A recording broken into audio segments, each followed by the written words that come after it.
வாழ்க வளமுடன். ஓம் நமச்சிவாய. அனைத்து தமிழ் உள்ளங்களுக்கும் வணக்கம். நாம் தற்போது 2025ஆம் ஆண்டின் இறுதியை நெருங்கிக் கொண்டிருக்கிறோம். 2026ஆம் ஆண்டின் முதல் மாதமான ஜனவரி மாதத்தில் நுழைய உள்ளோம். நிகழும் ஸ்ரீ மங்களகரமான விசுவாச ஆண்டு மார்கழி மாதம் 17ஆம் நாள் திரியோதசி திதியில் ரோகிணி நட்சத்திரத்தில் சுபம் நாமயோகத்தில் கௌளவம் கர்ணத்தில் சித்த யோகத்தில் வியாழக்கிழமை அன்று இந்த மகத்தான ஜனவரி மாதம் பிறக்கின்றது. இந்த மாதத்தில் பல கிரகங்கள் தங்களின் நிலைகளை மாற்ற உள்ளன. ஜோதிட சாஸ்திரப்படி ஜனவரி 1, 2026இல் கிரகங்களின் சிறப்பு சேர்க்கையால் உருவாகும் மிகப்பெரிய யோகமான சங்கோண யோகம் ஒரு சில ராசிக்காரர்களுக்கு மங்களகரமானதாகவும் அதிர்ஷ்டமானதாகவும் வாழ்வில் புதிய வெளிச்சம் தருவதாகவும் அமையும். ஜனவரி மாதம் 13ஆம் தேதி செல்வத்தின் அதிபதியான சுக்கிர பகவான் மகர ராசிக்கு செல்ல உள்ளார்.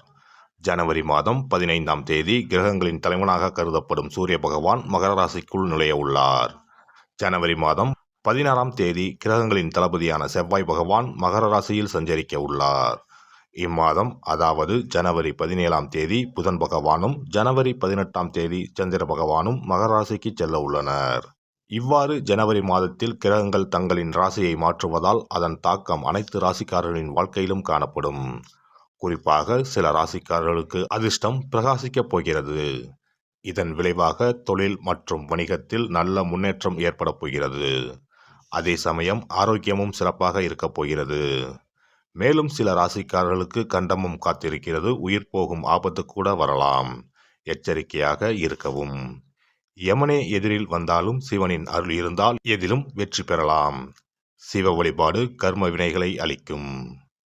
இந்த கிரகங்களின் பெயர்ச்சியால் இம்மாதம் உங்கள் வாழ்வில் நடக்க இருக்கும் சுப மற்றும் அசுப பலன்கள் என்ன என்பதனையும், அசுப பலன்கள் ஏற்படுமாயின் ராசிக்காரர்கள் செய்ய வேண்டிய பரிகாரம் என்ன, வழிபட வேண்டிய தெய்வம் யார் என்பதனை பற்றியும் விரிவாக காண்போம். பிறக்கப் போகும் இம்மாதத்தில் உங்கள் வாழ்வில் வளமும் நலமும் செல்வ செழிப்பும் பெற்று வாழ்வின் உயரிய நிலையை அடைய எல்லாம் வல்ல எம்பெருமானை வேண்டி விரும்பி கேட்டுக்கொள்கிறேன்.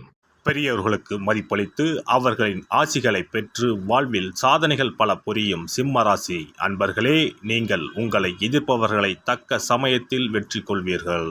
இந்த மாதம் பணவரத்து அதிகரிக்கும். எதிர்பாராத நல்ல திருப்பங்களை ஏற்படுத்தும். மனதில் சந்தோஷம் உண்டாகும். எந்த பிரச்சனை வந்தாலும் சமாளித்து முன்னேறி செல்வீர்கள். தெளிவான முடிவுகள் எடுப்பதன் மூலம் இழுபறியான காரியங்கள் சாதகமாக நடந்து முடியும். தனஸ்தானத்தில் இருக்கும் குருவால் பொருளாதாரம் மேலோங்கும். மற்றவர்கள் பாராட்டக்கூடிய மிகப்பெரிய செயலை செய்து முடிப்பீர்கள். தொழில் வியாபாரம் சிறப்பாக நடைபெறும். பழைய பாக்கிகள் அனைத்தும் வசூலாகும். புதிய ஆர்டர்கள் கிடைக்கும். முக்கிய நபர்களின் ஆதரவை கிடைக்கப் பெறுவீர்கள். உத்தியோகத்தில் இருப்பவர்களின் பணம் சம்பாதிக்கும் திறமை அதிகரிக்கும். மேலதிகாரிகள் கொடுத்த வேலையை திறமையுடன் செய்து முடித்து பாராட்டுகளை பெறுவீர்கள். குடும்பத்தில் இருந்து வந்த கவலைகள் குறையும். கணவன் மனைவிக்கு இடையே மகிழ்ச்சி நிலவும். குழந்தைகளின் எதிர்காலம் பற்றிய சிந்தனைகள் மேலோங்கும். நண்பர்களால் தேவையான உதவிகள் கிடைக்கும். பெண்களை பொறுத்தவரை எந்த தடைகளையும் தாண்டி எடுத்த காரியத்தில் வெற்றி பெறுவீர்கள். மனதில் மகிழ்ச்சி உண்டாகும். கலைத்துறையினருக்கு எதிர்காலம் பற்றிய சிந்தனை மேலோங்கும். எல்லா காரியங்களும் நல்லபடியாக நடக்கும். எடுத்துக்கொண்ட வேலைகளில் இருந்த பிரச்சனைகள் தீரும். ஆராய்ந்து செய்யும் காரியங்கள் சாதகமான பலனை தரும். அரசியல் துறையினருக்கு ஆயுதங்கள் கையாளும் போதும் வாகனங்களை ஓட்டும் போதும் எச்சரிக்கை அவசியம். வீண் செலவுகள் ஏற்படும். அடுத்தவருக்கு எவ்வளவு நல்லது செய்தாலும் அது எடுபடாமல் போகலாம். மாணவர்களுக்கு கல்வியில் முன்னேற்றம் உண்டாகும். எதிர்ப்புகளை சாமர்த்தியமாக சமாளிப்பீர்கள். நட்சத்திர பலன்கள். மகம் நட்சத்திரம். இந்த மாதம் தொழில் வியாபாரம் மூலம் வரவேண்டிய லாபம் தாமதப்படும். எதிர்பார்த்த நிதியுதவி ஓரளவுக்கு கிடைக்கும். ஆர்டர்களுக்காக இருந்த அலைச்சல் குறையும். உத்தியோகத்தில் இருப்பவர்களுக்கு விருப்பம் இல்லாத இடமாற்றம் வரலாம். பூரம் நட்சத்திரம். இந்த மாதம் குடும்பத்தில் வீண் வாக்குவாதங்கள் ஏற்படும். கணவன் மனைவிக்கு இடையே நிதானத்தை கடைபிடிப்பது நல்லது. பிள்ளைகள் உடல் ஆரோக்கியத்தில் கவனம் தேவை. உறவினர்கள் நண்பர்களிடம் கவனமாக பழகுவது நல்லது. உத்திரம் 1ஆம் பாதம். இந்த மாதம் எந்த ஒரு காரியத்தையும் செய்து முடிக்கும் வரை அந்த காரியம் முடியுமோ முடியாதோ என்ற மனக்கவலை இருக்கும். வீண் அலைச்சல் குறையும். மாணவர்களுக்கு கல்வியில் வெற்றி பெறுவது பற்றிய மனக்கவலை இருக்கும். சக மாணவர்களுடன் வாக்குவாதங்களை தவிர்ப்பது நல்லது. அருகில் இருக்கும் சிவன் ஆலயத்திற்கு சென்று ஞாயிற்றுக்கிழமையில் அபிஷேகம் செய்து வணங்கி வர எல்லா தொல்லைகளும் நீங்கும். எதிர்பார்த்த காரியம் நன்றாக நடக்கும். சிறப்பு தொகுப்பு. கண் திருஷ்டிகள் அகன்று தடைப்பட்டு கொண்டிருக்கும் காரியங்கள் நிறைவேற செய்ய வேண்டிய பரிகாரம் என்ன என்பதனை பற்றி காண்போம். வாழ்க்கையில் நல்ல நிலையில் இருந்தவர்கள் கூட திடீரென்று பொருளாதாரம் இழந்து மன கஷ்டங்களுடன் வாழும் நிலை ஏற்படும். இந்த நிலை எதனால் ஏற்பட்டது என்று ஆராய்ந்து பார்த்தால் பெரும்பாலும் அவர்களின் மீதான கண் திருஷ்டிதான் காரணமாக இருக்கும். கல்லடி பட்டாலும் கண்ணடி படக்கூடாது என்று சொல்வார்கள் அல்லவா, அது உண்மைதான். இது போன்ற பிறரின் பொறாமை கொண்ட கண் திருஷ்டியினால் பலரின் வாழ்க்கை சிரமத்திற்கு ஆளாக நேரிடும். இது போன்ற கண் திருஷ்டிகளிலிருந்து எப்படி தப்பிப்பது? இருக்கவே இருக்கிறது எளிதாக கிடைக்கும் ஊமத்தஞ்செடி. தெய்வ சக்தி நிறைந்த செடியாக கருதப்படும் ஊமத்தஞ்செடியின் காய், பூ, இலைகள் என அனைத்தும் தீய சக்திகள் விரட்ட பரிகாரத்துக்கு பயன்படுகிறது. பொதுவாக ஊமத்தம் காய்க்கு கெடுதலை அகற்றக்கூடிய சக்தி உண்டு. நம் வீட்டில் உள்ள எதிர்மறை சக்தியை அகற்றுவதற்கு ஊமத்தங்காய் தீபம் சிறந்த பரிகாரமாகிறது. தெய்வீக மகத்துவம் நிறைந்த ஊமத்தங்காய் மற்றும் பூவையும் எடுத்துக்கொள்ளுங்கள். வீட்டுக்கு அருகில் இல்லை என்றால் நாட்டு மருந்து கடைகளில் கிடைக்கும். இந்த 2 பொருட்களையும் மஞ்சள் தண்ணீரை கொண்டு நன்றாக கழுவி விடுங்கள்.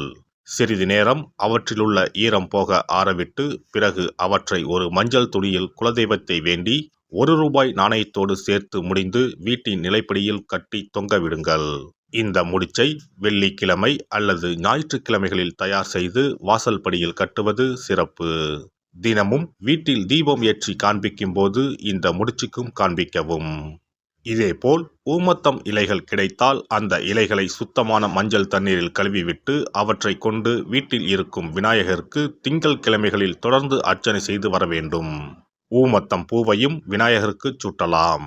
3 வாரங்கள் தொடர்ந்து திங்கள் கிழமைகளில் விநாயகருக்கு ஊமத்தை இலையால் அர்ச்சனை செய்து ஊமத்தம் பூவை சூட்டி வழிபட்டால் வீட்டில் உள்ள கெட்ட சக்தி நடமாட்டம் மற்றும் கண் திருஷ்டிகள் தீரும். ஊமத்தம் செடியும் சிவபெருமானுக்கு உகந்த இலை ஆகும். இந்த ஊமத்தங்காய் வைத்து சிவபெருமானுக்கு தீபம் ஏற்றி வழிபடுவதன் மூலம் நமது பிரச்சனைகளில் இருந்து எளிதாக விடுபட முடியும். முதலில் 2 ஊமத்தங்காய்களை எடுத்துக்கொள்ள வேண்டும். அவற்றின் மீது முட்கள் இருப்பதால் மிகவும் கவனமாக கையாள வேண்டும். ஊமத்தங்காயின் காம்பு பகுதிகளை வெட்டி கொண்டு கத்தியை பயன்படுத்தி ஊமத்தங்காயின் உள்ளே இருக்கும் விதை பகுதியை முழுவதுமாக நீக்கிவிட வேண்டும். பின்னர் 2 அகல் விளக்குகள் மற்றும் விளக்கு வைப்பதற்கான 2 தட்டுகளை எடுத்து சுத்தம் செய்து அவற்றிற்கு மஞ்சள் குங்குமம் பொட்டு வைத்துக் கொள்ள வேண்டும். பின்னர் 2 தட்டின் மீதும் ஒவ்வொரு அகல் விளக்கை வைத்துக் கொள்ள வேண்டும். அதன் பிறகு எப்போதும் பூஜை செய்வதற்கு வைப்பது போன்ற வெத்தலைப்பாக்கு, பழம் போன்றவற்றை வைத்துவிட்டு 2 விளக்குகளையும் ஏற்றி சிவபெருமானை மனதார வேண்டிக் கொள்ள வேண்டும். எனக்கு இருக்கும் பிரச்சனைகள் அனைத்தும் தீர்ந்து இன்பமான வாழ்க்கை கிடைக்க வேண்டும் என வேண்டிக் கொள்ள வேண்டும். இந்த பூஜையை வெள்ளிக்கிழமை அன்று தொடங்கினால் தொடர்ந்து 9 வெள்ளிக்கிழமைகள் செய்ய வேண்டும். ஊமத்தங்காயின் மீது எவ்வாறு முட்கள் இருக்கிறதோ அதுபோல நமது வாழ்க்கையில் இருக்கும் முட்கள் போன்ற பிரச்சனைகளை அவை தீர்த்து வைக்கின்றன. இந்த பூஜையை நாம் தொடர்ந்து செய்து வருவதால் நம் மீது இருக்கும் கண் திருஷ்டிகள் அகன்றுவிடும். தீராத துயரங்கள் தீர்ந்துவிடும். பணம், நகை நம்மிடம் பெருகி வரும். சிலருக்கு கையில் சுத்தமாக பணம் இருக்காது. வறுமை தாண்டவமாடும். கடன் தொல்லையால் கஷ்டப்படுவார்கள். பண பிரச்சனையில் சிக்கி கொண்டிருப்பவர்கள் இந்த தீபத்தை ஏற்றினால் 3 வாரங்களில் நல்ல பலனை பெற முடியும். தொழிலில் நல்ல முன்னேற்றம் இருக்கும். கடன் பிரச்சனைகள் தீரும். உறவினர்களிடையே பகைமை இருந்தால் அவையும் மறைந்துவிடும். நோய்வாய் உள்ளவர்கள் இந்த தீபத்தை ஏற்றுவதன் மூலம் நல்ல பலனை பெற முடியும். பொதுவாகவே எந்த பரிகாரம் என்றாலும் அதை முழு நம்பிக்கையுடன் செய்தால் மட்டுமே முழு பலன் கிடைக்கும் என்பதை நினைவில் கொள்ளுங்கள். எல்லாம் வல்ல இறையருளால் நீங்களும் உங்கள் அன்பு குடும்பமும் உடல் நலம், நீலாயுள், நிறை செல்வம், உயர் புகழ், மெய்ஞானம் ஓங்கி வாழ்க வளமுடன். இந்த வீடியோ பதிவு உங்களுக்கு பிடித்திருந்தால் லைக் பண்ணுங்க, கமெண்ட் பண்ணுங்க, ஷேர் பண்ணுங்க. மறக்காம சப்ஸ்கிரைப் பண்ணுங்க. பக்கத்துல இருக்கிற பெல் பட்டனை கிளிக் பண்ணுங்க. நன்றி, வணக்கம். ஓம் நமச்சிவாய. சிவாய நம.